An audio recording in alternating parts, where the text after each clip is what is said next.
بسم اللہ الرحمن الرحیم۔ حضرات گرامی قدر، مرکزی جمعیت اہل حدیث پاکستان کے زیر اہتمام 8 اور 9 مارچ بروز جمعرات اور جمعہ کیپٹل سٹی کالا شاہ کاکو عظیم الشان 2 روزہ آل پاکستان اہل حدیث کانفرنس کا انعقاد ہو رہا ہے، جس میں عالم اسلام کی عظیم شخصیات تشریف لا رہی ہیں اور خصوصاً امام کعبہ اس پروگرام کی زینت بنیں گے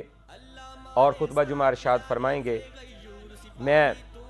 مرکزی جمعیت اہل حدیث یوتھ فورس پاکستان سے تعلق رکھنے والے وابستگان سے اور ہر اہل حدیث سے یہ گزارش کروں گا کہ پروفیسر علامہ سینیٹر حافظ ساجد میر کی آواز بن کر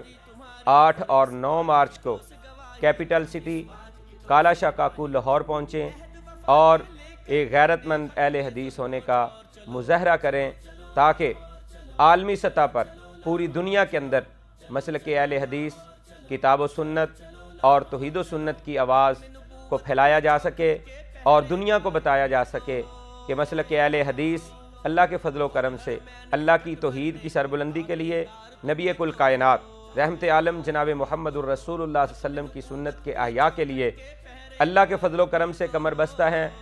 اور ہر وقت ہر جگہ اللہ کے دین کے لیے ہر طرح کی قربانی دینے کے لیے تیار ہیں۔ تو مرکزی جمعیت اہل حدیث پاکستان کی دعوت پر 8 اور 9 مارچ کو کالا شاہ کاکو کیپٹل سٹی پہنچ کر مسلک اہل حدیث سے وابستہ ہونے کا اور ایک غیرت مند اہل حدیث ہونے کا مظاہرہ کیجئے۔ اللہ سے دعا ہے اللہ خالق کائنات ہمیں کتاب و سنت کے لیے، مسلک اہل حدیث کے لیے ہر طرح کی قربانی دینے کی توفیق عطا فرمائے، آمین یا رب العالمین، وما علینا الا البلاغ المبین۔